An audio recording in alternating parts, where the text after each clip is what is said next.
Había señales. Muchas señales. La primera vez que lloré frente a él, me miró con ojos fríos. Sin emoción. Como si estuviera viendo una película aburrida. Mi papá me advirtió, esa actitud que tiene contigo es deshumana. Ignoré esa advertencia. Él me terminó en Navidad. Sin previo aviso. Me humillé, le rogué, lloré en el piso. Él me miraba sin sentir nada. Ignoré esa frialdad. Creó perfiles falsos para acecharme. Me bombardeó con mensajes cuando estaba con otra chica. Me manipuló para que volviera. Ignoré esa obsesión enfermiza. Cuando volvimos, yo pagaba todo. Los paseos, las salidas, las cenas. Todo.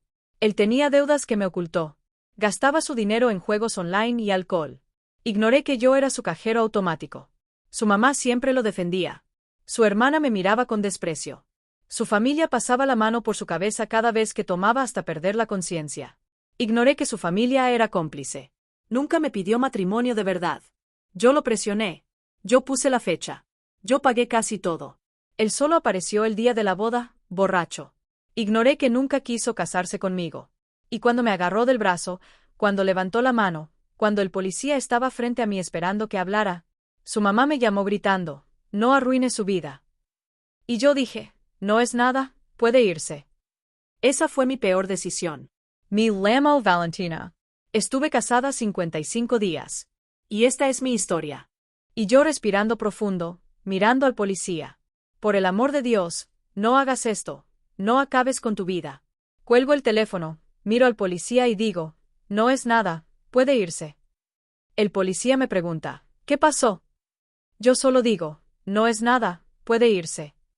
Y yo aguantándome las ganas de llorar. Mis padres se casaron en el 95, ambos tenían alrededor de 30 años. En el 97 vine al mundo. Mi mamá ya tenía 37, mi papá 32. Tienen esa diferencia de edad. Se conocieron en una empresa donde trabajaban juntos. Había sido prácticamente la primera relación seria de mi mamá. Ella vino del sur, era de una familia humilde. Vino buscando trabajo, conoció a mi papá en esa empresa y formalizaron su compromiso allí. Mi papá siempre comenta que al principio no tenía intención de casarse, de tener una relación seria. Pero cuando conoció a mi mamá sintió que ese era el momento correcto en su vida para que estuvieran juntos. Soy hija única. Al principio ellos tenían la intención de tener un segundo hijo, pero no pudieron por varias razones. Recuerdo que mi inicio de vida, cuando tengo mis primeros recuerdos, todo estaba siendo construido. Todavía estaban luchando por muchas cosas.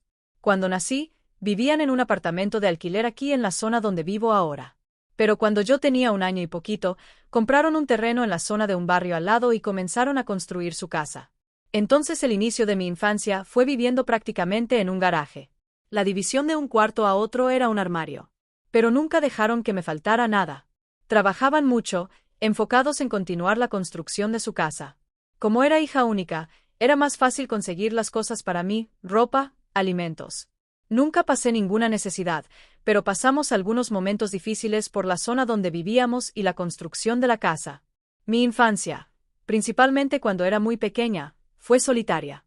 No tenía hermanos, dependía de primos y primas para jugar, para divertirme, para hacer algo.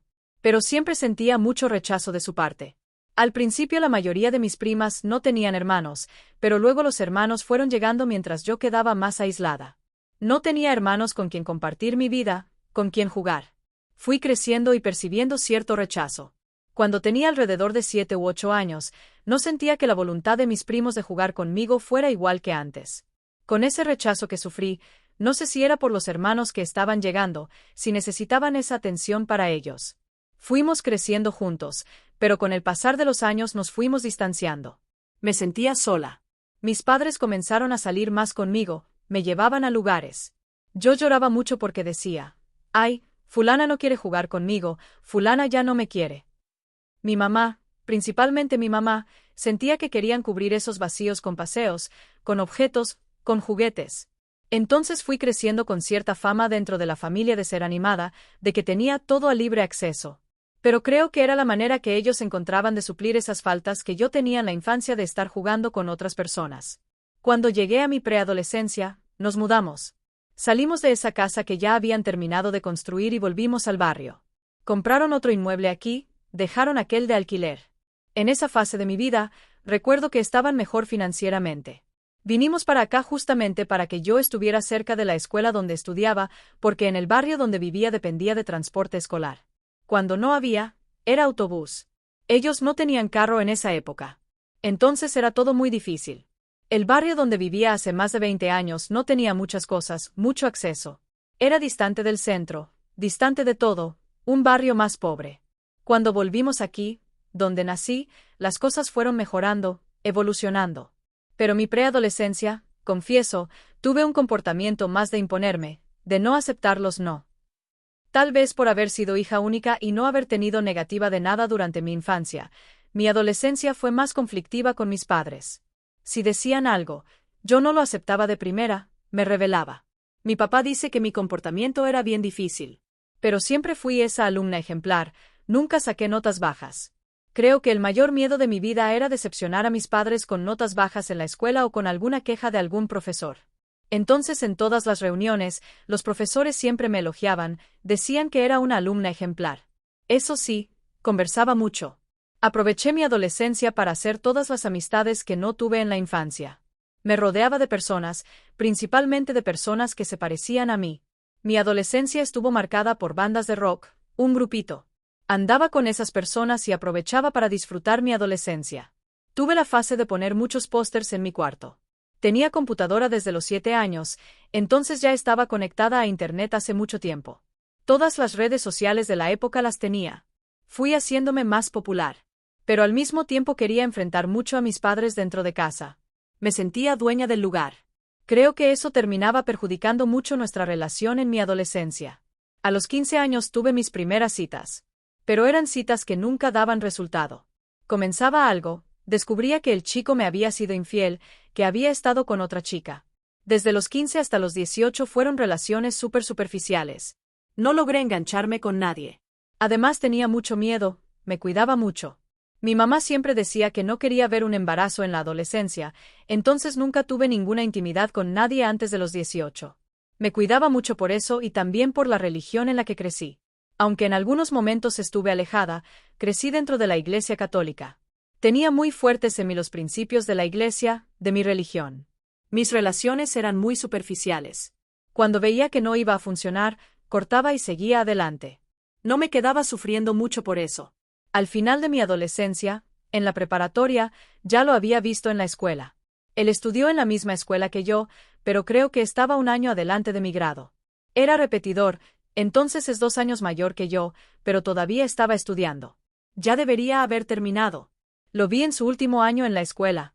Pero nunca conversé, nunca intercambiamos ninguna palabra. Llegué a ser cercana a algunas personas que hablaban con él, pero con él nunca tuve ninguna charla en la escuela. La preparatoria terminó.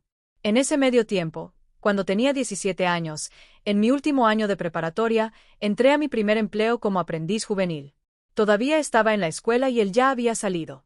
Terminé ese contrato, cumplí 18 años, y vi que él ya existía en mi Facebook. Comenzó a darle me gusta a varias fotos mías en Facebook. Estaba el inicio de Instagram también. Ya me seguía en las redes sociales. Hasta que lo llamé por el Messenger de Facebook. Le dije, te conozco. Él respondió, yo también te conozco. De la escuela, ¿verdad? Le dije, sí. Comenzamos a conversar. Empecé a preguntarle, vi que le estás dando like a muchas fotos mías. Fui más directa. Tal vez el hecho de que yo fuera más directa lo encantó en ese momento, porque comenzó a acercarse más, conversar más conmigo. Intercambiamos el WhatsApp y comenzamos a conversar por WhatsApp. Esto era alrededor de marzo, abril de 2015. Yo había cumplido 18 en febrero. Ya estaba medio encantada. Él en esa época era una persona muy guapa, llamaba la atención. En nuestras conversas me había comentado que había terminado una relación hacía un poco más de un año porque había sido traicionado. No estaba muy abierto a posibilidades, pero fue dejando que sucediera, así como yo también fui dejando que sucediera. No había tenido nada serio con nadie, entonces no sabía cómo proceder en ese momento. Hasta que me invitó por primera vez a un asado que iba a haber en la casa de su familia. Pensé, ¿por qué no? Ya sabía que su familia era latina, así como la mía. Me sentí más cómoda. Dije, quién sabe me siento en casa, porque las costumbres de las familias latinas ya las conozco. Fui a ese asado de su familia. El contexto familiar era, mamá, hermana mayor y el padrastro. Con ese padrastro ya convivía desde hacía unos 11, 12 años. Su papá, por todo lo que él contaba, había salido de casa cuando él tenía 6 años de edad. Entonces creció más con el padrastro, tuvo más convivencia con el padrastro que con el propio padre. Aunque todavía tenía contacto cercano, súper cercano con la familia paterna, con la abuela, con el tío. Pero con el propio padre era más distante. Fui súper animada. Todo mundo me recibió muy bien, pero en ese primer momento ya vi que su hermana me miraba medio raro. Ese sexto sentido femenino del tipo, esta chica no le caí bien. En esa época yo tenía 18, ella tenía como 24, 25 por ahí. Ya tenía una relación, estaba comprometida con esa persona. Sabía que más temprano o más tarde ella iba a salir de la casa de su mamá, iba a casarse, entonces no era un gran problema para mí en ese momento. Fui a ese asado, conocí básicamente casi toda su familia en ese momento. Él se quedó súper animado viendo que me estaba integrando con todos.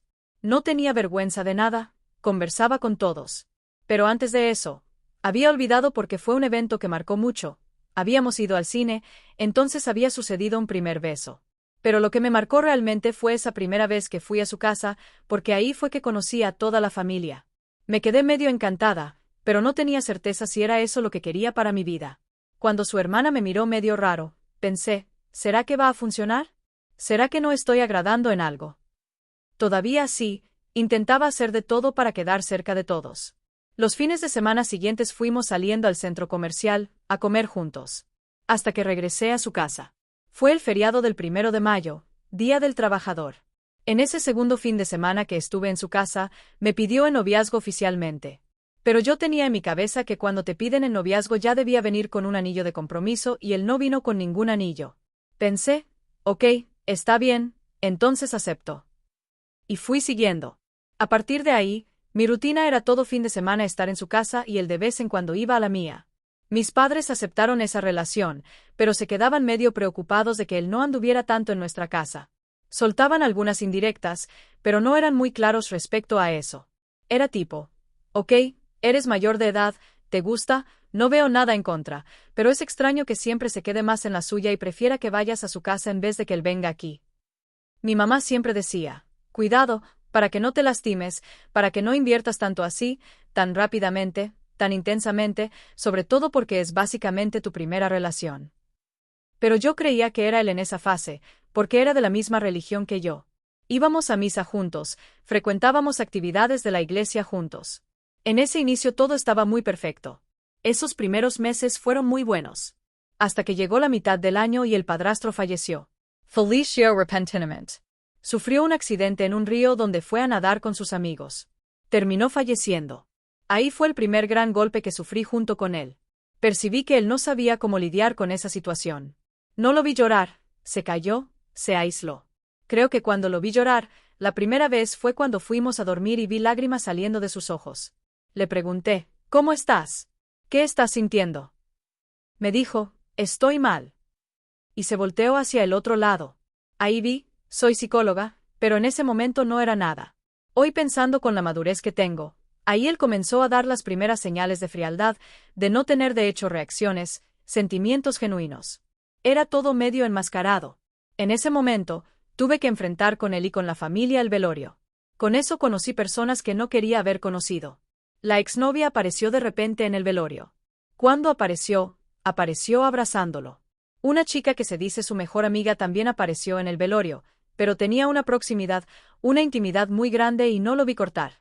Está bien, el momento era horrible, pero no tenía el mínimo de respeto por mí, yo que era su novia. En ese momento no dije nada, no hice nada, dejé que se calmara la situación. Pocos días después llegué a él y le dije, mira, no me gustó esa actitud tuya. Entiende el dolor que estaba sintiendo, no se puede medir. Tu padrastro era prácticamente tu papá. Pero no te costaba nada haberles puesto un límite a esas personas. Yo estaba ahí a tu lado dándote apoyo y me sentí medio excluida de la situación. Yo estaba ahí apoyándote y no hiciste nada. En ese momento dijo, está bien, tienes razón. Voy a cortar, no voy a dejar más que las personas tengan proximidad conmigo. Ahí, increíblemente, vi a mi cuñada defenderme también. Se enteró de toda la situación, le dio una reprendida, le dijo que no era para que hubiera dejado que eso sucediera. También conversó con esa chica que se decía su mejor amiga para que no estuviera más cerca porque parecía que quería otra cosa. Pero ahí fue el inicio de muchas peleas, muchas cosas. Por más que dijera que cortaría, esas personas de su pasado siempre estaban presentes de alguna forma. Por mensaje, por algún lugar donde estábamos, ellas también estaban. Sentía que siempre estaban sabiendo lo que él estaba haciendo, que estaría conmigo y que en cualquier momento iba a ver a esas personas. Me sentía medio así. ¿Será que está siendo sincero conmigo? ¿Será que está siendo honesto? Con eso tuve algunas actitudes, algunas reacciones de celos muy grandes. Ahí descubrí un lado mío que se volvió hasta posesivo. No me sentía segura y él no me pasaba ninguna seguridad. Ninguna seguridad. Hasta que a finales del 2015 terminamos antes de Navidad. Él terminó conmigo y alegó que yo estaba siendo extremadamente posesiva con él. Fue nuestro primer término. No lo admitía, no lo aceptaba. En plena Navidad, cambio de año, me estaba sintiendo horrible.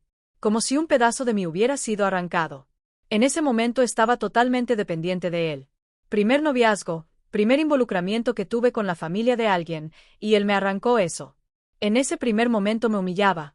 Le llamaba a su mamá, intentaba hacer de todo, hablaba con sus amigos, con sus primos. No tenía ningún retorno. Veía que no sentía nada. De las veces que fui detrás de él para conversar, para intentar resolver esa situación, me miraba con una mirada totalmente fría. Mientras estaba ahí llorando, derritiéndome de llorar, él me miraba con la mirada totalmente fría. Mi papá, en ese momento, llegó a mí y me dijo, esa actitud que está teniendo contigo es totalmente deshumana.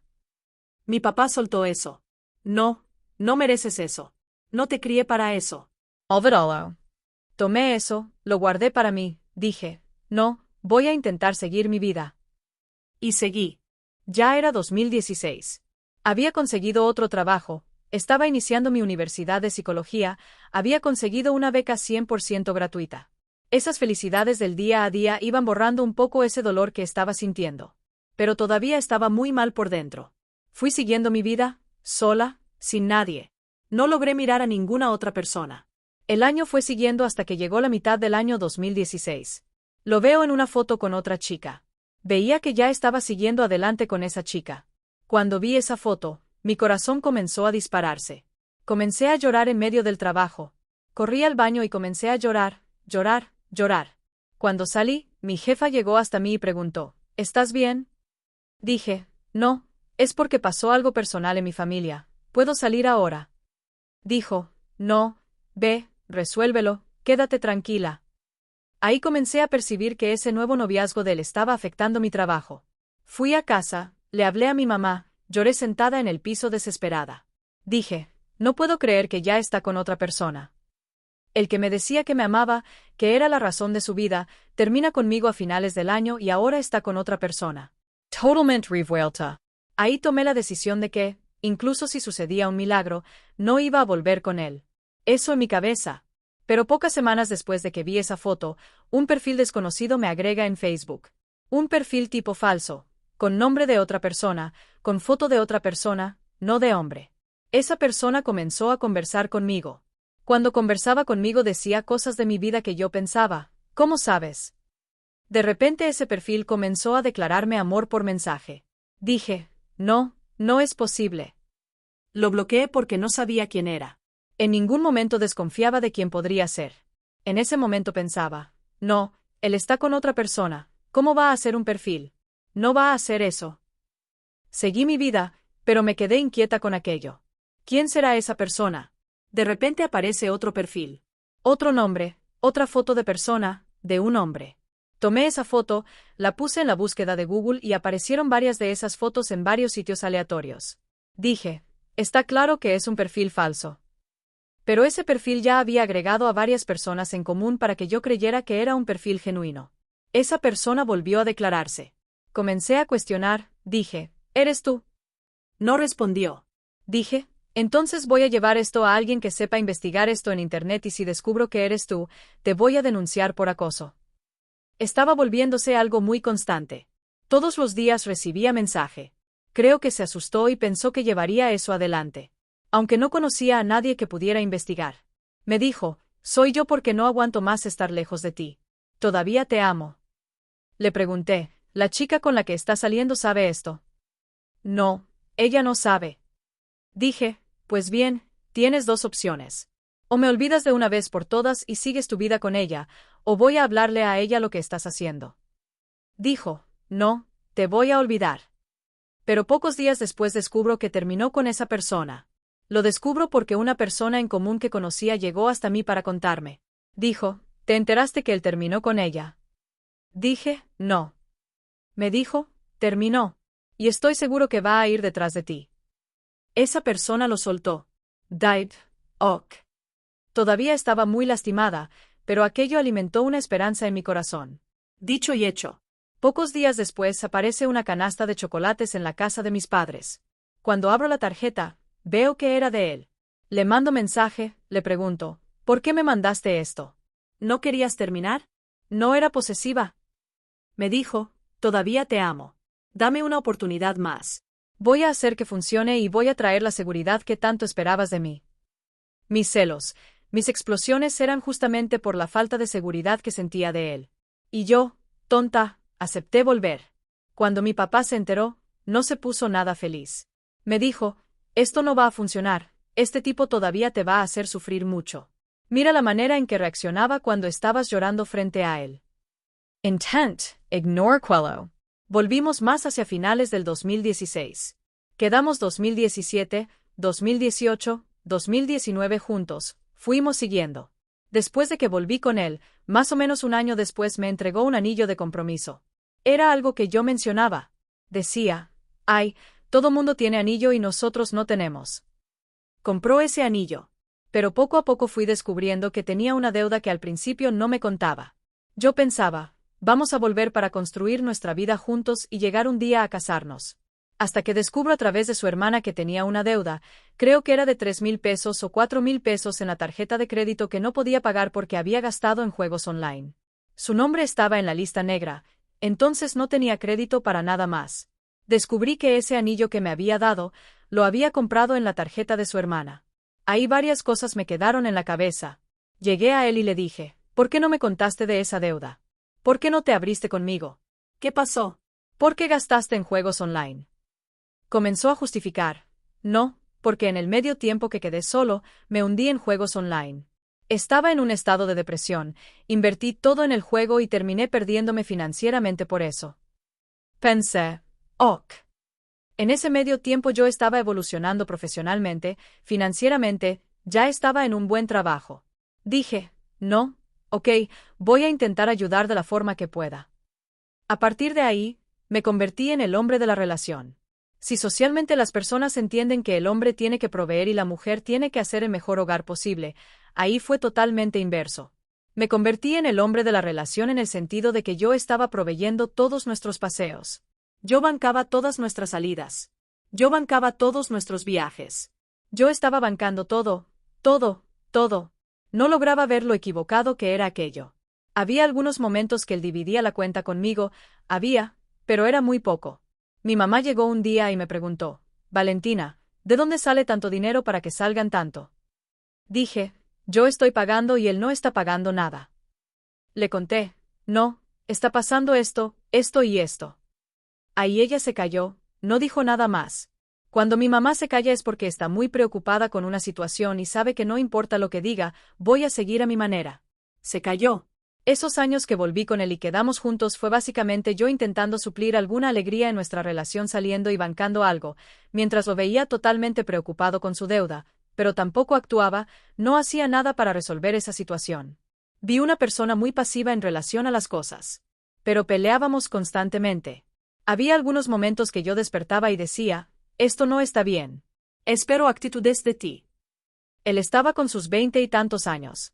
Le decía, tienes esa edad y no tienes una formación, continúas en el mismo empleo, en el mismo cargo. No vas detrás de nada, estás endeudado. ¿Qué futuro vamos a tener? Yo peleaba, él peleaba, discutíamos feo. Nos quedábamos una semana sin hablarnos, sin vernos y después volvíamos. Era ese ciclo, sin fin. Peleábamos, nos resolvíamos, volvíamos. Así constantemente. Hasta que llegó 2019. Aguanté todo ese tiempo, desde finales del 2016 hasta 2019, en esa situación. Importante, Cuando volví con él en 2016, ya tenía un nuevo ciclo de amistades. Esos amigos que yo conocía antes que venían con él desde su adolescencia, ya no existían más. El nuevo ciclo de amistades eran personas del trabajo y tenía un mejor amigo que se mostraba súper solidario, gentil. Era tipo el chico buena onda, el gracioso del grupo. Pero al mismo tiempo no sentía que era una influencia adecuada para él, porque todo lo que mi ex quería hacer, ese tipo decía amén. Salían a beber juntos. Cuando lo conocí, bebía socialmente, pero nunca llegué a verlo emborracharse al punto de perder la noción de todo. Pero cuando volvimos a finales del 2016, comencé a ver varias situaciones así. Íbamos a asados de amigos, él bebía, se llenaba y quedaba muerto en la cama. Llegué a tener que bañarlo prácticamente. Lo vi vomitar. Yo que no bebía y veía aquello, pensaba, ¿será que es esto lo que tengo que enfrentar? Pero al mismo tiempo pensaba que sí, porque miraba la relación de mi mamá de tantos años. Decía, si quiero tener un matrimonio con una persona, tengo que aguantarla en los momentos buenos y malos. No logré ver que esas crisis de bebida que tenía eran tan malas al punto de que no iba a funcionar. Creía que formaba parte de una relación. Sobre todo porque también vi a mi cuñada con algunos escenarios parecidos con su marido. Todo mundo alrededor medio que incentivaba del tipo, eres su compañera, su novia, tienes que apoyarlo en todo y aguantar esas situaciones también. Principalmente pensando que tanto yo como él veníamos de familias latinas que tenían un pensamiento más cuadrado de que el matrimonio, un futuro matrimonio, tenía que ser para cualquier situación. Me fui permitiendo hacer ese tipo de cosa desde el noviazgo. Este amigo decía amén para él, incluso en las borracheras. Íbamos juntos a fiestas de amigos, él tenía una novia, entonces los veía a los dos llenándose la cara, mientras yo y la novia de ese amigo quedábamos mirando esa situación. Tanto yo como ella aceptábamos aquello. Estábamos ciegas en la situación. Llegó 2019. Terminamos de nuevo. Otra vez él estaba terminando conmigo. Ahí alegaba que no tenía certeza de lo que quería de hecho conmigo. Desde 2015 hasta 2019 no tenía certeza de lo que quería conmigo, pero yo tenía certeza de que estaba terminando porque yo le había dado una presionada del tipo, o te vuelves hombre o te voy a dejar. Entonces no iba a aceptar ser dejado. Terminó antes. El motivo que me dio era uno, pero yo sabía que era otro. Terminamos. Pero ahí ya sentía que esa pasión, ese vicio que tenía de esa relación no estaba tan alto como antes. Sufrí menos. En ese medio tiempo me permití salir con gente de la universidad, fui a varias fiestas. Pero nunca me quedaba con nadie. Todavía había algo que me trababa. Hasta que conocí un chico con el que estuve algunos meses, pero nunca tuve nada serio. Solo nos encontrábamos los fines de semana, nos quedábamos y eso. Pero hubo un determinado momento que lo miraba y veía a mi ex. Él no bebía ni nada por el estilo, pero cuando vi la falta de compromiso en la relación, nunca quería evolucionar para nada, solo nos quedábamos en aquello. Le preguntaba, ¿cuál es tu idea? ¿Qué quieres? Tenía más de 30 años y vivía con sus padres. Había comprado un apartamento, pero no se mudaba a ese apartamento, prefería vivir con los padres. Era medio flojo para todo, dejaba todo tirado. Lo miraba y decía, sí, estoy cambiando 6 por media docena. Ahí decidí que yo tampoco quería. Fue súper tranquilo, no sufrí. Al principio sentí, ay, podría haber dado una oportunidad, pero luego dije, no, va a ser la misma cosa que el otro. En ese medio tiempo que yo estaba con ese chico, mi ex sabía que estaba con ese chico. Cuando terminé, también se enteró. ¿Por qué sabía? Porque coincidentemente el primo de ese chico con el que estaba saliendo estaba casado con la prima de mi ex. Solo me enteré un tiempo después. Sabía que esa fuente de información venía de esas personas y llegó hasta el que yo no estaba con más nadie, que no estaba saliendo con ese chico. Ahí, en ese momento, aprovechó para acercarme. No sentía que mi vida estaba andando para adelante con nadie, porque a todo momento él aparecía acercándome, principalmente cuando se enteró de que no estaba saliendo de hecho con ese chico más. Hubo una vez que apareció en un evento donde yo estaba, porque se enteró de que estaba ahí. Hubo una vez que mandó mensaje preguntando, ¿dónde estás? Dije, estoy en el supermercado. Necesito hablar contigo. Dime dónde y voy. Dije, ¿pasó algo? El todo desesperado. Le dije cuál supermercado estaba. Yo ya tenía mi carro y todo. Cuando estaba entrando al carro en el estacionamiento, él aparece del otro lado diciendo, necesito hablar contigo. Entra al carro también. Dije, ¿qué está pasando? Déjame en paz. ¿No querías terminar? Me dijo, no, una vez más perdóname. Te amo. Fue un gran error haber terminado contigo de nuevo. Le dije, terminaste porque sabías que yo iba a terminar contigo y no quisiste ser dejado. Tu ego habló más alto. No, no es así. Insista. En ese momento salí de mi carro y seguí adelante. Pero yo estaba ahí con 24 años, casi 25. Cuando me quedaba sola, comenzaba a entrar en desesperación del tipo, ¿será que no voy a funcionar con nadie? Siempre tuve el sueño de casarme, constituir una familia, y él está disponible para eso. Confieso que cuando volví con él, que terminé volviendo, no volví con ese sentimiento de amor, de pasión. Volví con él porque sentía que era la única persona que podría proporcionarme aquello. Cuando le conté a mi papá, vi la decepción de mi papá en la mirada. Me preguntó, ¿estás segura de que vas a volver con este tipo? Dije, sí, vamos a casarnos. ¿Y te pidió en matrimonio? Dije, no, pero lo va a hacer. Volvemos. Le dejé bien claro. Dije, mira, estoy volviendo contigo, pero esta vez es para casarnos. Si no es para casarnos, no vamos a estar juntos. Fuimos siguiendo. Esto ya era 2020, 2021. Terminamos a finales del 19. En 2020, en medio de la pandemia, no estábamos juntos, estaba saliendo con ese otro chico. En 2021 volvemos. A mediados del año 2021 hice un viaje con mis padres. Fuimos tanto al estado de mi papá como al estado de mi mamá. Allá, mis abuelos me preguntaron, «Ay, mi hija, ¿estás saliendo con alguien?» Dije, sí. Y dije, estoy comprometida, pero no me habían pedido en matrimonio todavía. Me preguntaron, ¿en serio? Dije, sí. En 2 años nos casamos. En 2023 nos casamos. En mi cabeza ya tenía fecha, ya estaba comprometida y nada de ninguna propuesta vino. Volví y le dije, nos vamos a casar en 2023. Me dijo, nos vamos a casar. Gigi, nos vamos a casar. No hubo propuesta de matrimonio. Cuando volví, ya estaba organizando un almuerzo de compromiso, con todo, sin haber existido la propuesta. Él se sintió presionado en ese medio tiempo de comprar un anillo, de hacer que sucediera. Para no decir que no pidió, cuando me dio el anillo de compromiso, me preguntó, entonces, ¿aceptas casarte conmigo? Dije, acepto. Ya fui tomando el anillo, poniéndomelo en la mano. Cuando me preguntan, ¿hubo propuesta de matrimonio? No, no hubo.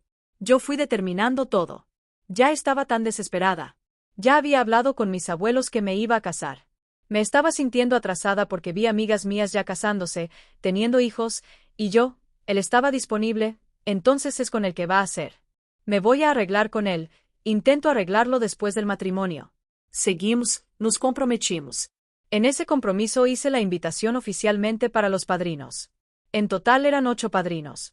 Es importante mencionar esto porque después del divorcio prácticamente no hubo nadie.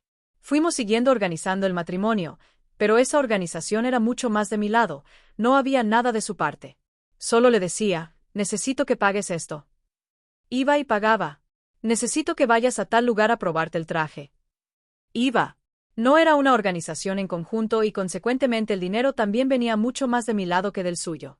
A inicios del 2022 estábamos decidiendo si íbamos a vivir de alquiler o si íbamos a intentar comprar algo.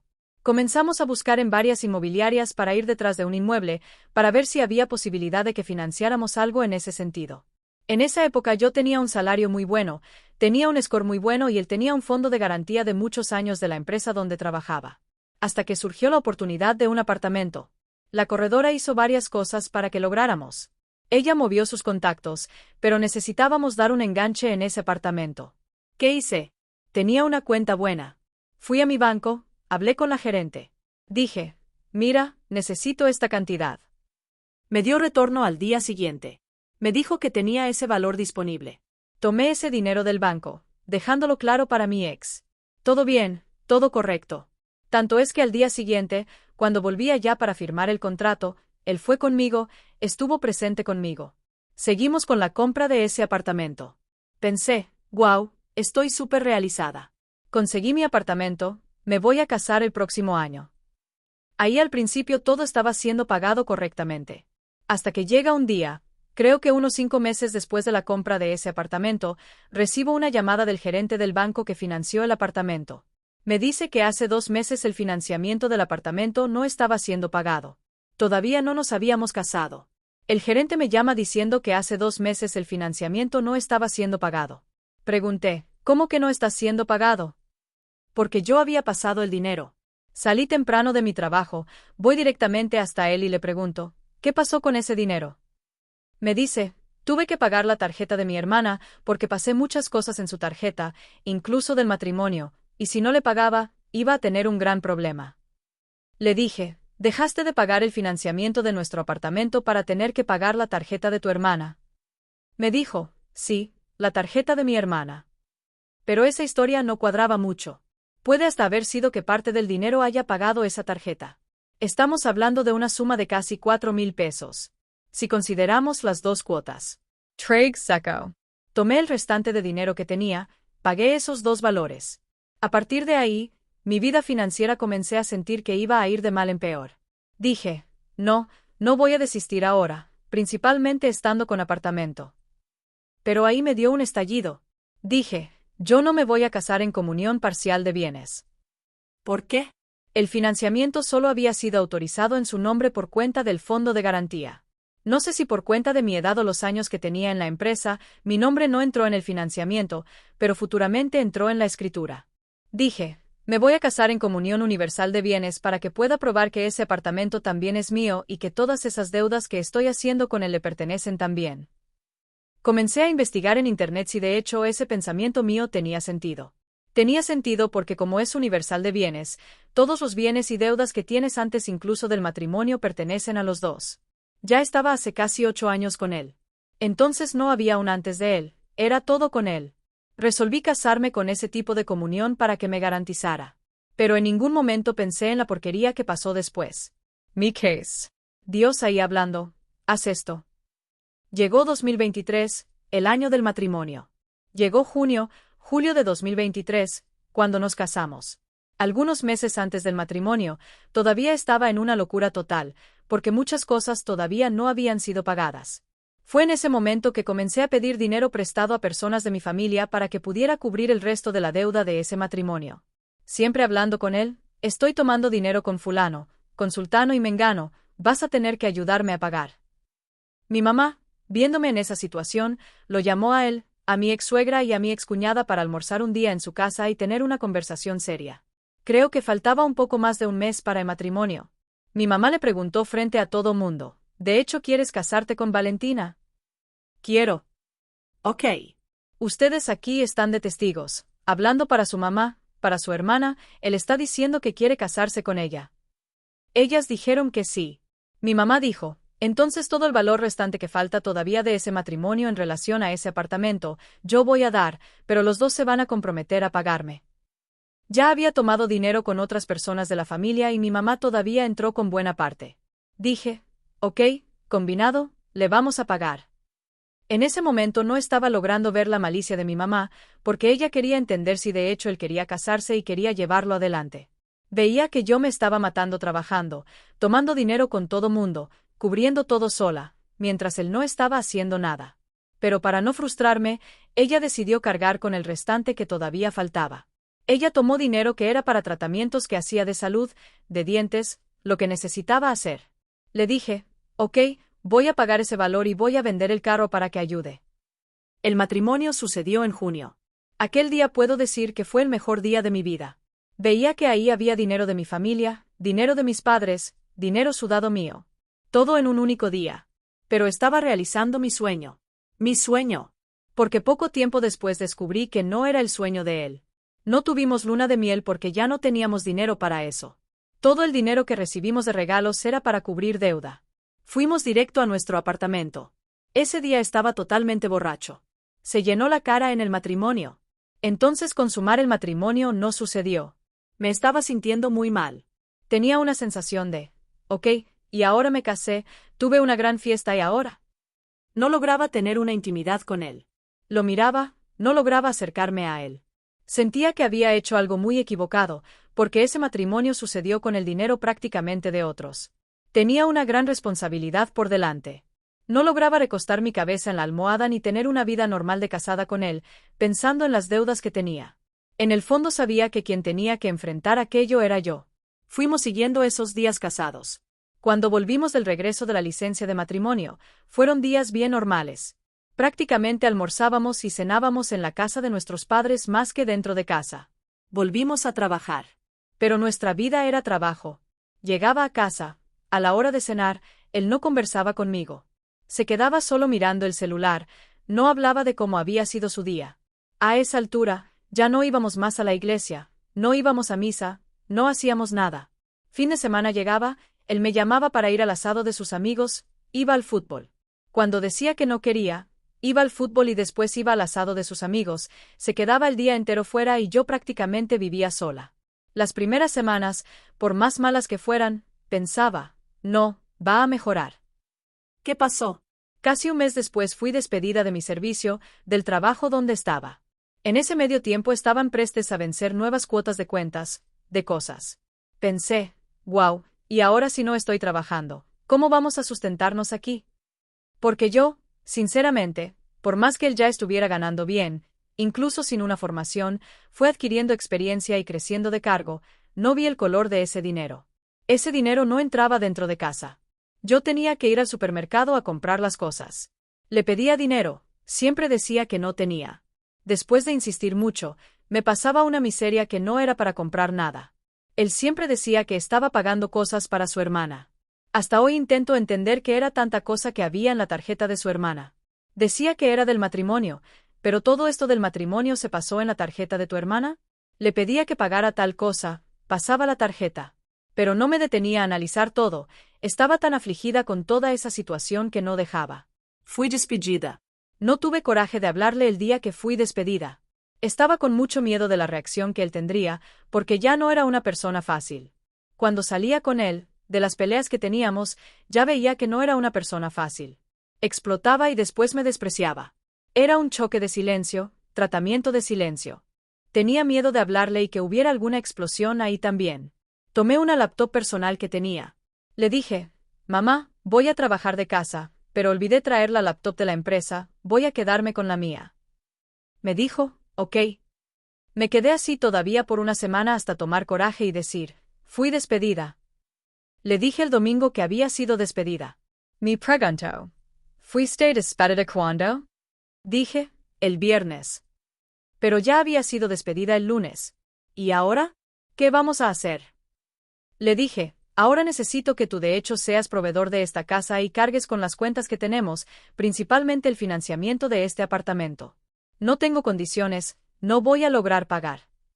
Le dije, de la misma forma que yo me las arreglé, vas a necesitar arreglártelas también. Ahora, más que nunca, eres un tipo que necesita sustentar una familia, necesita sustentar una casa. Ya no vives con tu mamá. Ahí comenzó el inicio del fin.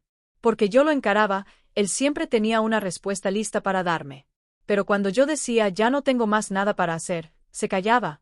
Percibía que no iba a tener de hecho alguna actitud de su parte. ¿Cómo tienes un montón de cuentas a tu alrededor, todo cayéndose a tu alrededor, y simplemente te callas?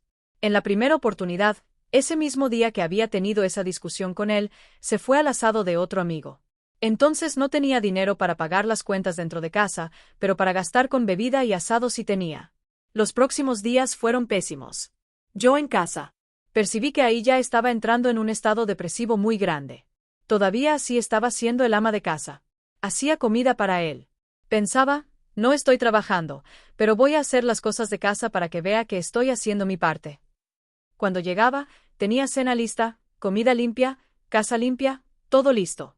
Lo que necesitaba de él era el apoyo financiero. Pero en los próximos fines de semana las cosas fueron empeorando. Él estaba en casa, salía temprano al fútbol y solo volvía tarde. Creo que ya estábamos con unos 40 días de casados. Hasta que hubo un fin de semana que fue el fin de semana X. Salió el sábado de mañana para jugar fútbol, fue a la casa de su mamá donde iba a ver un asado con los amigos del fútbol. Y no volvió a casa. Ese fin de semana me quedé totalmente sola. Le mandaba mensaje y preguntaba, ¿dónde estás? Estoy en casa de mi mamá. ¿No vas a volver a casa? No, no estoy bien y sé que si vuelvo a casa, vas a comenzar a discutir conmigo porque bebí. Le dije, estás casado, tienes que volver a casa. No me voy a quedar aquí sola. Me decía, no, no voy a volver. Esa noche pasé toda sola, de sábado a domingo. Cuando le mandaba mensaje a su mamá pidiendo que me ayudara, la respuesta que tenía era, mejor aquí que en la calle. Sentía ahí que no tenía apoyo de él, no tenía apoyo de mi suegra y mucho menos tendría de mi cuñada. Para su familia estaba todo bien que él actuara de esa forma. Del tipo, lo conociste así, vas a tener que aceptarlo así. Al día siguiente, que fue el domingo, era el cumpleaños de 1 año de su sobrina. La hermana se había casado, tuvo una hija. Era el primer cumpleaños de 1 año de su hija. Pero caía el mismo día del cumpleaños de la hija de una prima mía muy cercana. Dije, no voy a ir a ese cumpleaños. Hasta porque él ni apareció en casa. Me arreglé al día siguiente, fui al cumpleaños de la hija de mi prima.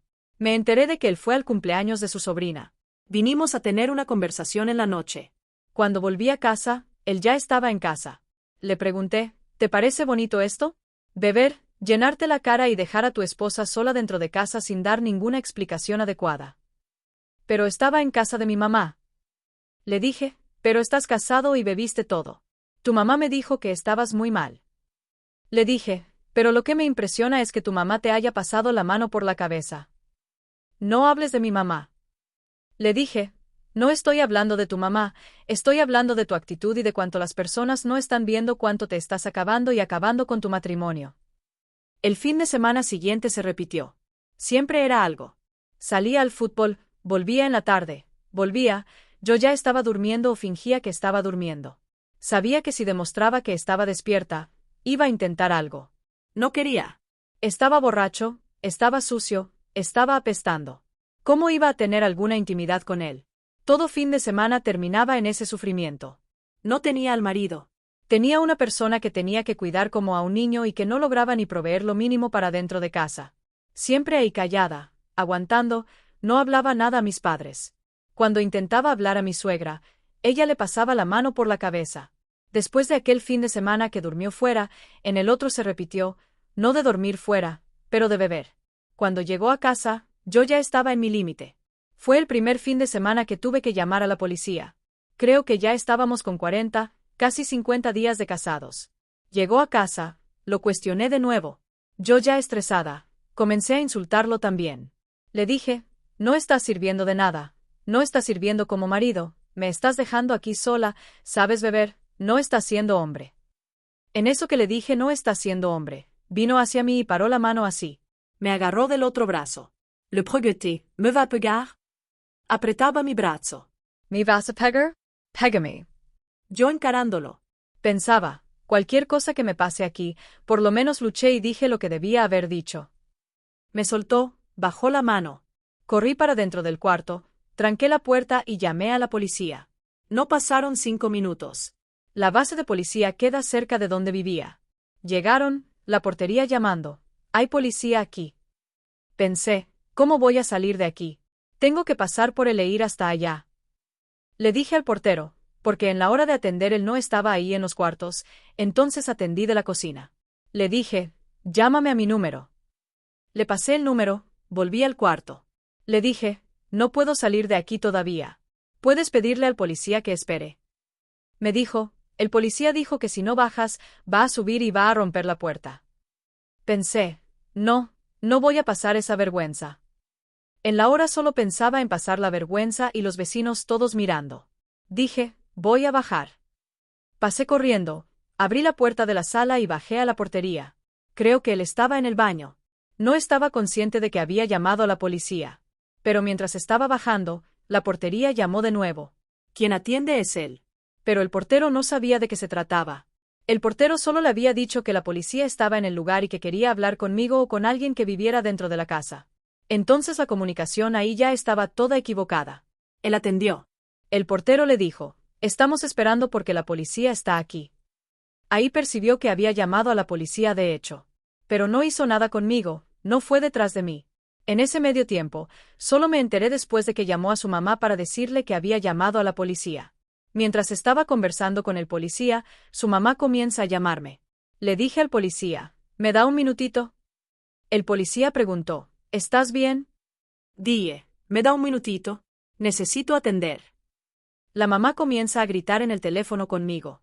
El policía frente a mí diciendo, por el amor de Dios, no hagas el reporte, no hagas esto con mi hijo.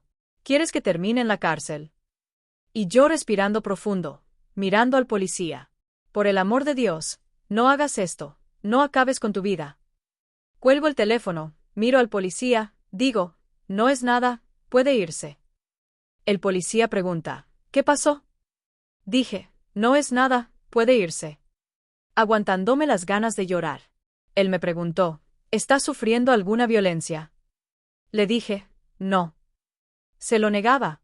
Al final no abrí el reporte, no hice nada ese día.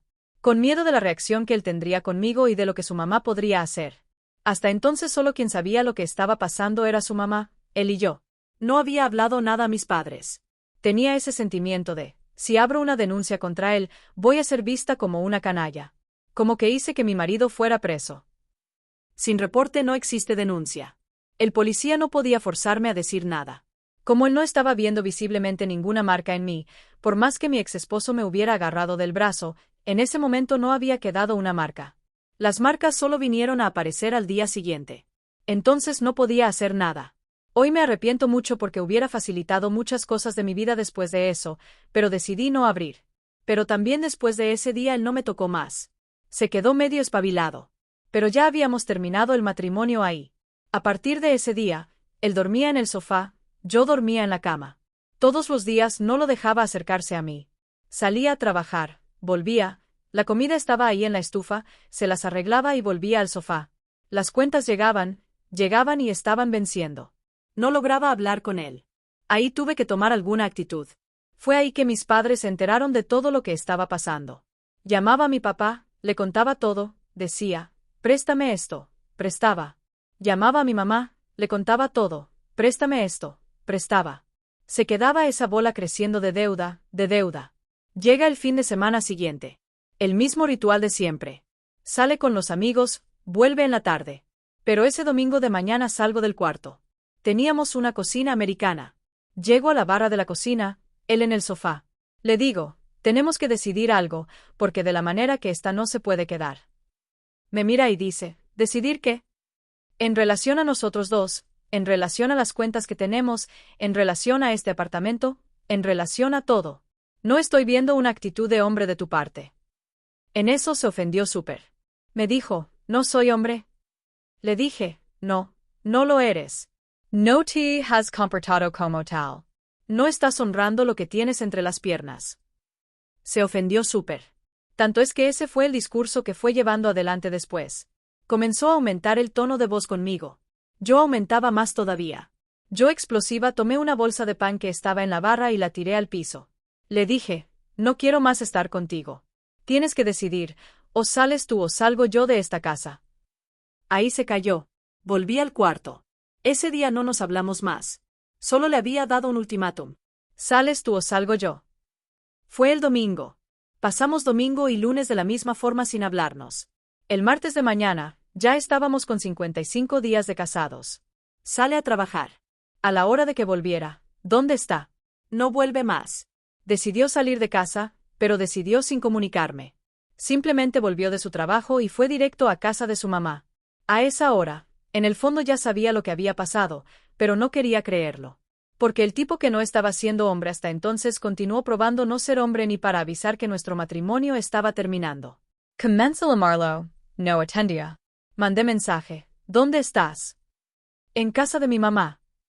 Entonces terminamos. Visualizaba, no respondía. No respondía que de hecho habíamos terminado. Llamé a su mamá, no atendía. Mandaba mensaje, ella respondía. Decía, tu hijo está ahí, necesito conversar con él. Está aquí, pero dijo que no quiere conversar. En ese momento entendía que ella estaba ahí pasándole la mano por la cabeza. Le pregunté, ¿qué te dijo? En el martes no respondió. Fui a dormir el martes con esa angustia, llorando. El miércoles de mañana respondió. Dijo, me dijo que le dijiste que no era hombre suficiente para ti y que le tiraste una bolsa de pan en la cara. Dije, ¿qué? Tomé, mandé un audio. Dije, pasó esto, esto y esto. ¿Prefieres creer en su versión? Visualizó y nunca más me respondió, dando a entender que la versión de él es la que valía. Fue ese el discurso que fue llevando para varias personas con el pasar de los días. Porque cuando vine a entender cómo estaba siendo vista por la familia de él, dije, wow, él acabó conmigo. Por el hecho de haberle dicho que no es hombre, de haber tirado la bolsa de pan al piso, él dice que le tiré a él. Que lo agredí. Nadie sabía que había llamado a la policía el fin de semana antes porque él quería agredirme y me agredió de cierta forma porque me agarró del brazo. Fuera de que me agredía verbalmente, moralmente y posteriormente me agredió financieramente. No pagaba nada, no hacía nada. Tuve que vender todas mis cosas. En esa primera semana de que salió de casa, seguí sola. No había hablado todavía a mis padres. No lograba comer, no salía para fuera de casa. Me quedaba en ese vaivén del sofá a la cama, sofá. Intentaba fingir que aquello no estaba pasando. Hasta que llegó el sábado en la noche. Mi mamá me mandó mensaje. Me dijo, ¿está pasando algo contigo? Le pregunté, ¿por qué está preguntando? Porque estoy muy angustiada, mi corazón está apretado. Tuve que hablar. La llamé, le conté todo. El domingo fui a su casa, pasé el día allá. Cuando volví a mi apartamento, abro el armario. Las ropas de mi exesposo no están más ahí. Descubrí que se quedó el día entero observando si en algún momento iba a salir de casa para poder entrar y sacar sus ropas sin verme. En la hora me da desesperación. Comienzo a llamarlo, no me atiende. Mando mensaje, no responde. Mandé mensaje a su mamá y pregunté, ¿llegó ahí con algo? Fue ahí que volvió a responderme. Me dijo, trajo sus ropas. Le dije, pero hasta ahora no me comunicó que de hecho terminamos. Terminamos. ¿Debo entrar con algún pedido de divorcio? Pero no habla conmigo. El mismo tratamiento de silencio que tenía conmigo en la época del noviazgo, lo estaba haciendo durante la separación.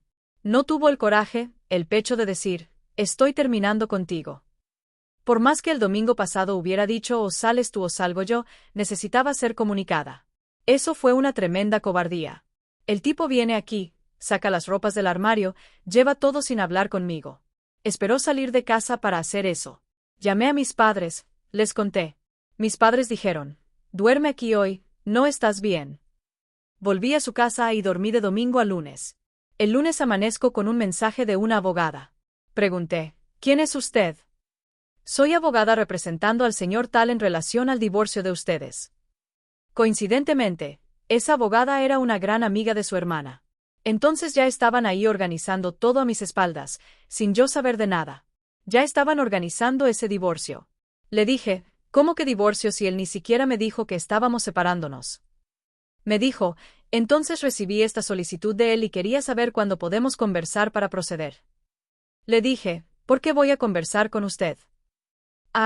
Porque él me informó que vamos a resolver aquí en relación a la separación. Le dije, no, él te contrató a ti. Ahora quien va a tener abogada soy yo. ¿Qué quería él? Que conversara con esa abogada, resolviera ahí a su manera y se acabó. Que no cuestionara nada, no resolviera la situación de las deudas, no resolviera la situación del apartamento. Dije, no, por más que estaba sufriendo, estaba muriendo, voy a buscar una abogada y voy a resolver esta situación. Volví a mi casa, al apartamento hasta entonces, y comencé a investigar. Hasta que encontré a mi abogada, que es mi abogada hasta hoy. Le conté de toda la situación. Me dijo, ok, vamos a intentar comenzar por el común acuerdo. Ahí no imaginaba la batalla que iba a enfrentar. Las primeras comunicaciones entre las abogadas eran extremadamente difíciles. Hubo un momento que mi abogada pidió a ella que hiciera un levantamiento de todas las deudas que teníamos. Mandé una planilla. El retorno que tuve de él es que no existían esas deudas y que si existían era todo mío, no era de él. Inclusive el préstamo del banco que él estaba a mi lado cuando firmé el contrato. Sabía que iba a enfrentar una gran batalla, que él se iba a hacer el disimulado, el cínico, de todo para no tener que cargar con las propias responsabilidades. En ese medio tiempo, todavía estaba sola dentro de casa, estaba muriéndome, no me estaba alimentando. Solo salí del apartamento cuando mis padres llegaron de sorpresa.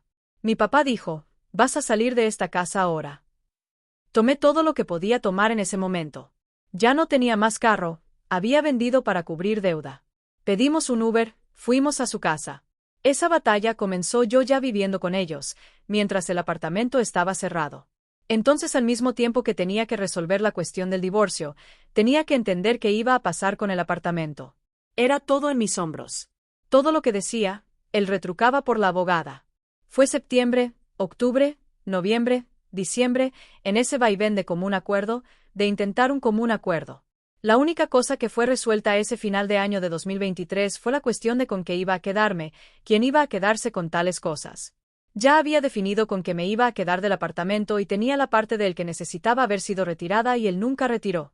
Las cosas que eran mías, ya las fui encajonando, guardando, para que así que pudiera las llevar a casa de mis padres. Llegó diciembre. Mi abogada dijo: «Mira, estoy intentando aquí una fecha con él para que vayan al notario para por lo menos ya firmar el divorcio». Me dijo: «Va a ser el día X que él va a estar allá para firmar, porque la abogada de él había dicho que estaría». Fui. ¿Dónde apareció? No apareció ni para firmar el divorcio que él mismo solicitó. No apareció. Quedamos diciembre y enero sin ninguna comunicación de él. Hasta la propia abogada de él, que era amiga de su hermana, intentaba y no tenía retorno. Allá para mediados de enero, esa abogada manda mensaje a mi abogada diciendo que estaba dejando el caso. Dije: «¿Pasó algo ahí para que esté dejando el caso?». Fue la oportunidad que mi abogada tuvo de entrar con el pedido litigioso. Dijo: «No estamos teniendo retorno, voy a tener que accionar en la justicia». El proceso, fui la persona autora del proceso. Abrimos el proceso, además de la solicitud del divorcio, del pago de la mitad de las deudas que tenía conmigo y también la división del apartamento. En ese medio tiempo, él podría haber pagado el financiamiento del apartamento. Pero descubrí que desde cuando salió de casa, ya no estaba pagando más. ¿Qué pienso? Él nunca me dijo explícitamente, pero de las pocas veces que necesité hablar con él por mensaje para resolver cuestiones del apartamento, dejó implícito que prefería perder el apartamento, que fuera a remate, que dar la mitad para mí. Ahí estaba sufriendo una violencia patrimonial, estaba sufriendo una violencia financiera.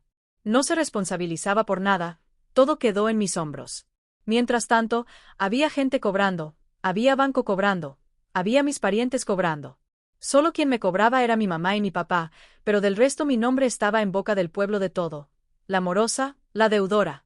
En eso pocas personas, creo que comencé a contar de hecho lo que había pasado conmigo para personas extremadamente cercanas. Hasta que decido postear un video en TikTok para hablar de lo que había pasado.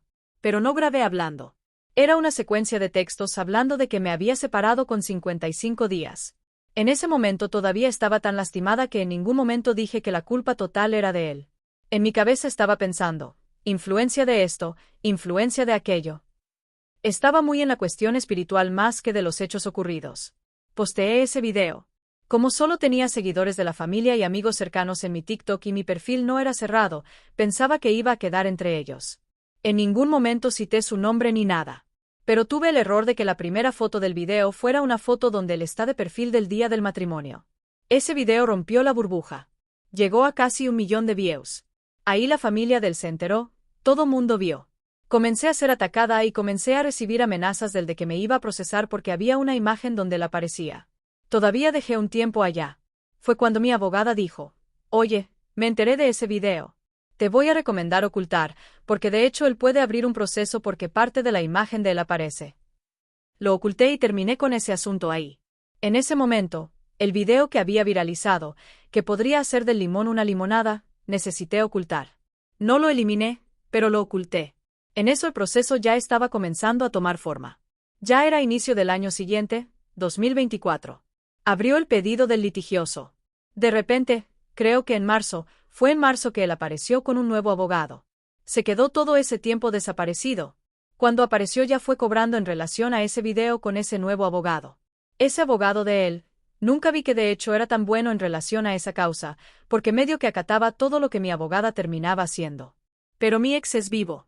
Decía: «No, ese préstamo que fue hecho fue solo en su nombre, entonces no voy a pagar nada». En eso esa comunión universal de bienes que me había casado me sirvió para muchas cosas y fue incluida en el proceso. Ellos están casados en comunión universal de bienes. Todo lo que le pertenece a ella le pertenece a él y viceversa. Entonces todo va a necesitar ser dividido mitad y mitad. En ese medio tiempo, tuve que cargar con muchas cosas sola. Estaba siendo cobrada. El apartamento no estaba siendo pagado. Consecuentemente, el condominio tampoco. El condominio abrió un proceso contra nosotros dos. Mis cuentas fueron bloqueadas. Perdí algunos valores. Algunos parientes que me habían prestado valores, principalmente uno en específico, comenzó a cobrarme.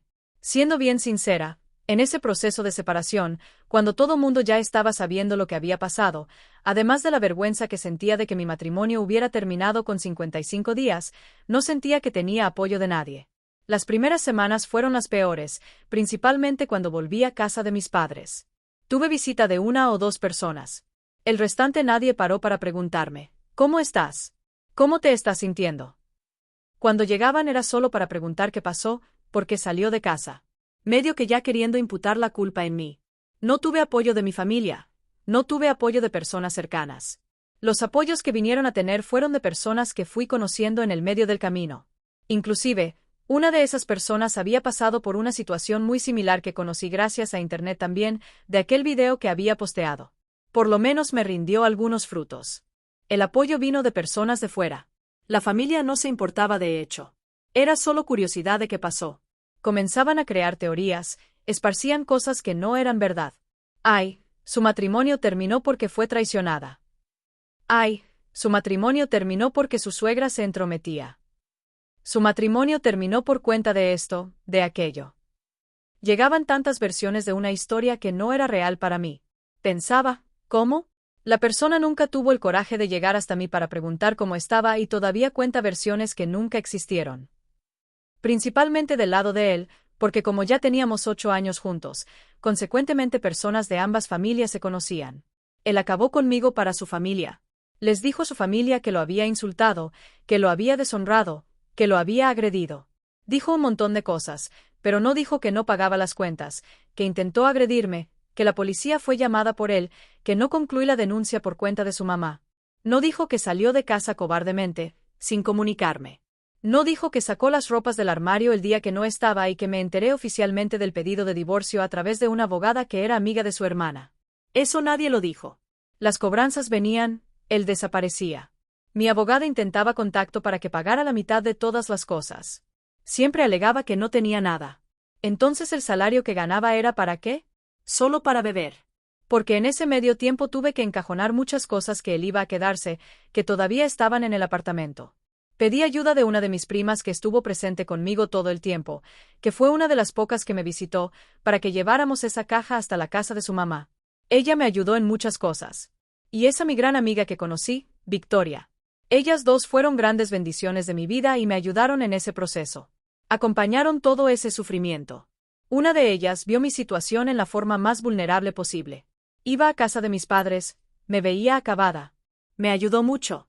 Hizo cuestión de un día ir al apartamento donde vivía. Encajonamos todo en su carro con su marido. Llevamos esa caja a casa de su mamá y yo me quedé dentro del carro. Mientras estaba en el carro, en el bar de la esquina, lo vi bebiendo. Pero dinero para pagar las cuentas no tenía. Él no me vio, pero ahí tuve la prueba de qué hacía con su dinero. Vi qué hacía con su dinero. Ahí tuve certeza de que todo ese tiempo gastaba con fiesta, con bebida. No se preocupaba en estar casado conmigo, de proveer para su casa. Le importaba un bledo si iba a perder el apartamento o no. Para él era mejor perder que dar la mitad para mí. Por un odio, por una revuelta, por haberle dicho que no era hombre para no herir el propio ego. Entonces que pierda todo y que se joda. Tuve que cargar con todo sola. En ese medio tiempo, cuando volví a casa de mis padres, todavía estaba desempleada. Pero a inicio del año de 2024 conseguí un trabajo temporario. Todo el salario que recibía iba para esas cuentas. Cuando fue en febrero que tuve una primera sobra, de poder respirar y no ver solo yendo para la cuenta. Era el mes de mi cumpleaños. Dije, no, necesito salir de esta situación en que estoy. Estaba muy cerrada en mi sufrimiento, en mis crisis de llanto. Conversé con mis padres. Les dije, voy a hacer una escapada a un lugar de playa. Aunque termine teniendo que cubrir algo después, pero necesito viajar sola. Porque hasta entonces era muy dependiente de él. Necesito ver cómo es el mundo allá afuera sin él. Hice esa escapada. Fue la mejor cosa que hice en mi vida, porque volví con otra cabeza. Dije, esta situación que tengo para encarar, entonces él va a ver que soy mujer suficiente para encarar. Volví. Trabajaba muchas horas por día para tener hora extra.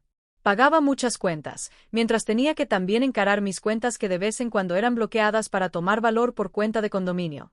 En paralelo al proceso del divorcio, tuve que recurrir en ese proceso del condominio con la misma abogada, pero iba pagando. De los muebles planeados del apartamento, fui pagando sola. El primer acuerdo que hice con el condominio, lo pagué sola. Cuentas que llegaban del apartamento, energía, un montón de cosas, pagaba sola. Como hasta entonces él no había ido a buscar las cosas que habían quedado con él, mi abogada autorizó que vendiera para pagar las cuentas del apartamento. Fue algo que él cuestionó después. Tuve que vender todo para pagar cuentas del apartamento que habían quedado con él. En ese medio tiempo, en el mes de mayo, conocí a mi actual compañero.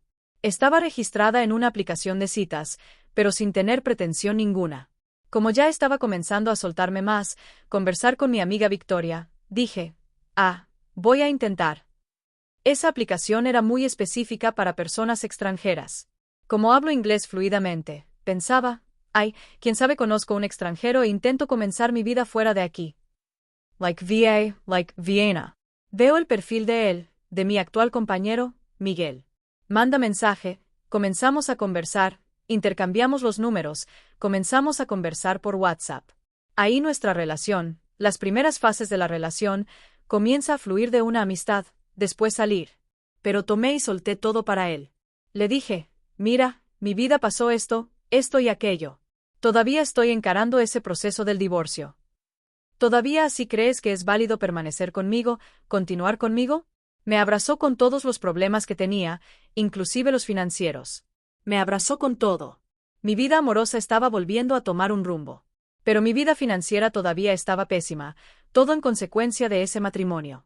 Mi relación con mi ex esposo, tuve que hablar con él algunas veces por mensaje para cuestionar, ¿qué vas a hacer en relación al apartamento? ¿No vas a negociar nada para que intentemos pagar? No, no tengo condiciones. Estaba muy en una dualidad del tipo. Al mismo tiempo que no quería tirar ese peso para Miguel, necesitaba desahogarme.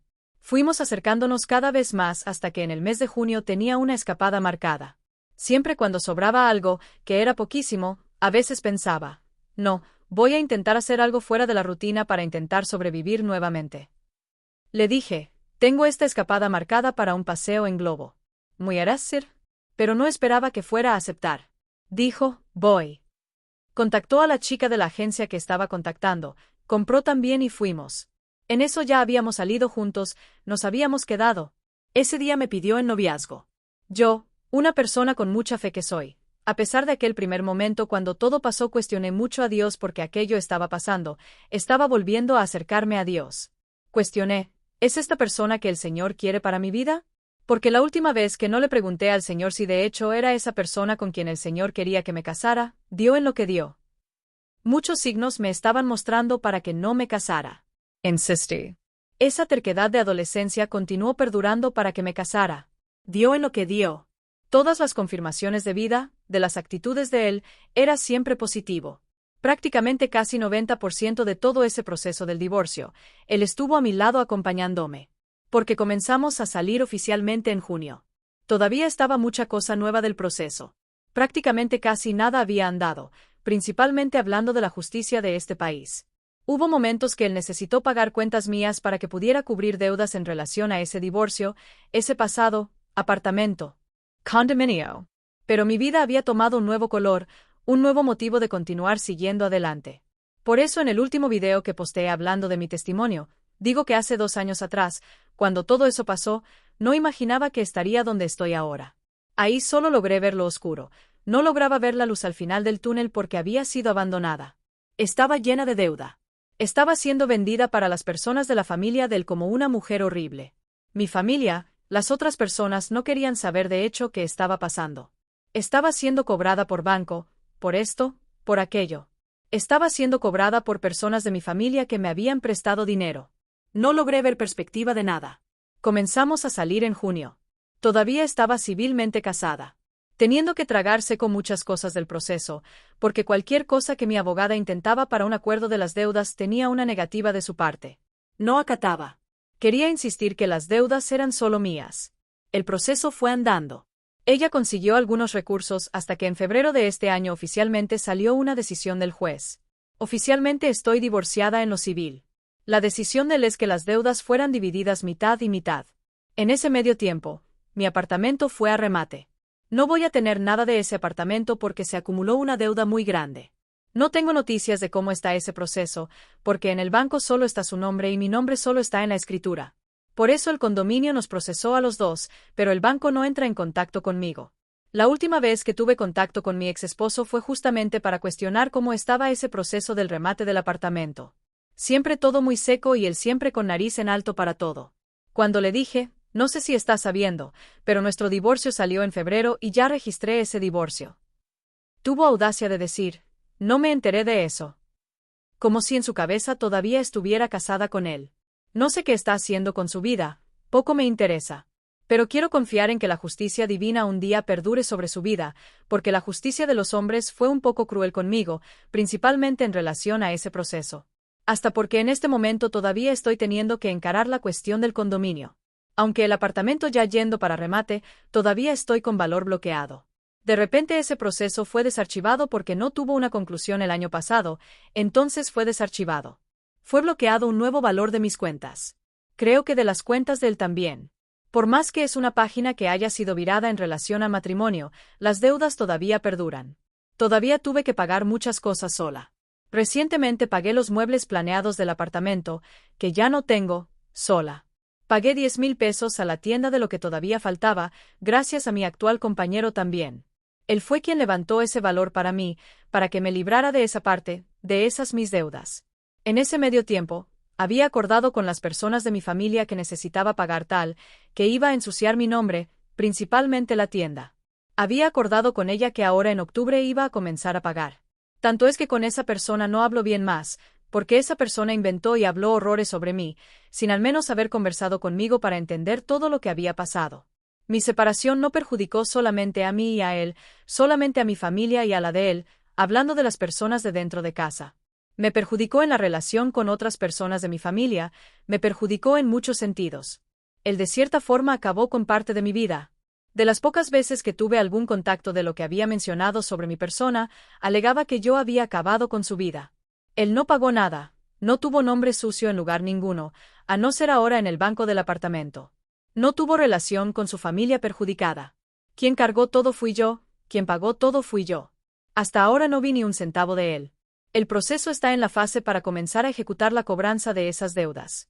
De corazón, no espero que eso vaya a ser pagado totalmente un día. Si tengo 1,000 pesos de todo lo que estaba debiendo, ya es mucho. Espero que por lo menos algo pase para que tenga por lo menos la sensación de que la justicia fue hecha de cierta forma. Porque la justicia de los hombres fue muy cruel conmigo. Mientras el proceso estaba rodando, tenía que pagar la cuenta. ¿Alguien consiguió obligarlo a pagar algo? No. ¿Iban a hacer qué? No iban a hacer nada. Pero gracias a Dios, en relación a mi vida amorosa y un nuevo comienzo, Dios fue muy generoso conmigo. Porque no imaginaba que iba a conocer a Miguel, principalmente en una aplicación de citas, que iba a abrazar todos mis problemas. Él tiene su pasado, pero el mío comparado con el de él está lleno de cosas. Tuvimos relaciones frustradas, pero el mío, la frustración todavía continúa cargando las consecuencias de eso. Él ha sido un gran compañero para mí. En junio del año pasado me pidió en noviazgo. En noviembre vinimos a vivir juntos en este apartamento. Todavía así él agarrando todos mis problemas juntos. Profesionalmente mi vida fue mejorando también. Hoy estoy en el cargo que quería tener. Soy psicóloga, pero actúo en el mundo organizacional. Entonces hoy soy especialista de recursos humanos. Él me pidió en matrimonio. Tuve una propuesta de matrimonio oficialmente en el mes de junio de este año. Viajamos para conmemorar nuestro primer año juntos y me pidió en matrimonio. Vamos a casarnos el año que viene. No puedo quejarme. Sé que ninguna vida es 100% perfecta, que nada va a estar 100% resuelto, pero tengo mucho que agradecer. Mucho que agradecer del hecho de que Dios me haya mostrado una persona de hecho honesta, justa y que me hace feliz todos los días. De hecho estoy viviendo un matrimonio ahora. Vamos a hacer un año viviendo juntos y ahora sé lo que es un matrimonio. Ahora estoy realizando mi sueño. Siempre tuve las señales de que esa relación no daría resultado. Mis padres siempre dijeron todo. Ellos hablaban sobre cuánto podría dar equivocado y yo no quería oír. En la primera señal y en la primera actitud que ves que está totalmente equivocada, totalmente errada, que no es lo común, no es lo saludable que suceda, para oír. No te permitas. No pienses que un matrimonio va a resolver algo porque no va a resolver. Es aquel dicho, el palo que nace torcido, muere torcido. No sé si por cuenta del contexto de vida que él tuvo, eso terminó interfiriendo mucho en su comportamiento, frío, explosivo, irresponsable. Pero eso ya lo veía en el noviazgo, pero no quería ver. Hasta la manera en que trataba a su mamá era una manera totalmente torcida, pero no quería ver. Cuando ves que su familia termina pasándole la mano por la cabeza para muchas cosas, ahí habla, no, no voy a entrar en esa familia, no vale la pena. Una relación saludable es construida por dos personas que quieren hacer que suceda, no solamente por una. Me convertí en el hombre de la relación. No te permitas eso. Creo que toda mujer merece ser cuidada, merece ser amada y merece lo mejor emocionalmente, financieramente. Si estás al lado de una persona que no logra sumar contigo eso, creo que es mejor que repienses tus conceptos de elección. Antes vivir sola por un tiempo hasta estar madura suficiente para una relación, que dejarte permitir a cualquier cosa. Por más que cosas así pasen y van a continuar pasando, infelizmente, permítete que nuevos comienzos sucedan. Podría muy bien no haberme permitido seguir una conversación con mi actual compañero, haber pensado que sería totalmente injusta con el de dejar que formara parte de la situación que estaba viviendo. Pero cuando vi que, de hecho, genuinamente quería formar parte, dejé. Y ha dado resultado. Espero poder casarme con él lo antes posible. Ese es un sueño nuestro de corto plazo. Resolver todas esas pendencias, esos enredos, el tiempo que sea necesario y todo. De preferencia lo antes posible. Pero sin perder los pies, sin perder las manos. No soy de hacer eso, no voy a hacer. Voy a hacer de la forma más estructurada y correcta posible y para que eso no me haga perjudicar otras cosas, dejar de priorizar otras cosas que también son importantes. Casarnos y eventualmente conseguir un hogar nuestro. Vivir en otro lugar, son nuestros sueños. Tener hijos. Dejar todo bien estructurado y después poder viajar con más tranquilidad, aprovechar, porque es una vida sola. Entiendo que no podemos quedarnos presos en lugares específicos. Tenemos que conocer el mundo. Porque creo que esa es para mí la definición de una vida perfecta.